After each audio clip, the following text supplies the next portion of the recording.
Hello, myself Yogesh Garg, Faculty of Applied Science Department. Welcome to our YouTube channel RPIIT Academics. If you like the content, please subscribe our channel. Students, हमने iron metabolism start कर रखा था और उसमें हमने factors affecting absorption पढ़े थे कि एब्जॉर्प्शन को कौन कौन से फैक्टर्स अफेक्ट करते हैं। तो हमने पहला देखा था कि जो हमारे बॉडी में गैस्ट्रिक HCl होता है, एस्कॉर्बिक एसिड है, वो इस चीज़ को बढ़ा रहे थे, इंक्रीज़ कर रहे थे। वहीं कुछ ऐसे मिनरल्स थे जो डिक्रीज़ करते हैं, जैसे कैल्शियम, जिंक, कॉपर, ये इनहिबिट करते हैं। साथ में अगर हमारी जो दालें हम खाते हैं उसमें फाइटेट्स की कंसनट्रेशन ज़्यादा है, ऑक्सलेट्स अगर लीफी वेजिटेबल में ज़्यादा है, तो ये क्या करते थे, आयरन के साथ इनसोल्यूबल सब्सटेंस बनाते थे जो उसको एब्जॉर्प्शन को डिक्रीज़ करवाते थे। साथ में टी और एग के कारण भी हमारा डिक्रीज़ होता था। देन आज हम करेंगे म्यूकोजल ब्लॉक थ्योरी।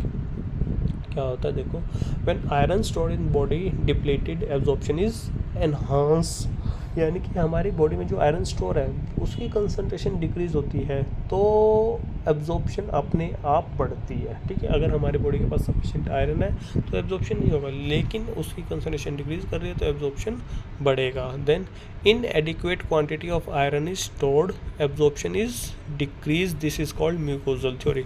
अगर inadequate iron quantity of iron stored है, अगर हमारी बॉडी में सफिशिएंट आयरन है, ज़रूरत नहीं है, तो एब्जॉर्प्शन हर कंडीशन में डिक्रीज होगा, चाहे वो कोई भी कंडीशन हो, वो फेवर करता हो चाहे ना करता हो, हमेशा आयरन का एब्जॉर्प्शन डिक्रीज ही होगा। इसी थ्योरी को हम क्या कहते हैं, म्यूकोजल ब्लॉक थ्योरी। कि हमारी सेल्स सेल्फ अप सस्टेन्ड है, वो अपने आप ही क्या करेगी, इस आयरन के एब्जॉर्प्शन को डिक्रीज़ कर देगी अगर उनके पास सफिशिएंट अमाउंट में आयरन स्टोर्ड है। अगर नहीं है तो वह उसका एब्जॉर्प्शन को बढ़ा लेगी। ये हमारी सेल्स सब खुद ही काम करते हैं।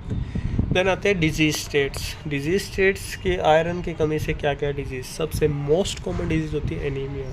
अगर आयरन की कमी हो जाती है तो पर्सन को क्या हो जाता है, अनीमिया हो जाता है। देखो, iron deficiency, anaemia most common nutritional deficiency disease है all over India. About 70 to 85% pregnant women suffering from anaemia. सबसे मोस्टली यही वुमेन्स ही सफ़र करती है अनीमिया से, और ख़ासकर जो प्रेग्नेंट वुमेन्स होती है, क्योंकि उनको आयरन की डेफिशिएंसी होती है। इसीलिए डॉक्टर्स उनको क्या प्रेफर करते हैं, आयरन की टैबलेट्स लेने के लिए देते भी है। This leads to irreversible impairment of child learning ability and in adult result in impair work ability. अगर ये भी वही है, बच्चों में लर्निंग एबिलिटी को अफेक्ट करता है, बड़ों में काम करने की शक्ति को अफेक्ट करता है।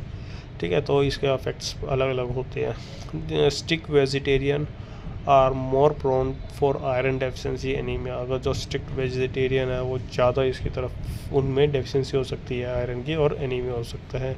Iron deficiency characterised by microcytic hypochromic anaemia. Iron की डेफिशिएंसी से माइक्रोसिटिक हाइपोक्रोमिक एनीमिया हो सकता है। जो HB लेवल है वो लेस देन 12 ग्राम पर डेसीलीटर होता है। ठीक है, वुमेंस में। लेकिन हम ये लेके चलते हैं, जो हीमोग्लोबिन कंटेंट है वो हमारा 12 से 14 के बीच में ही रहना चाहिए। ठीक है, ये इसकी डिजीज़ कंडीशंस होगी।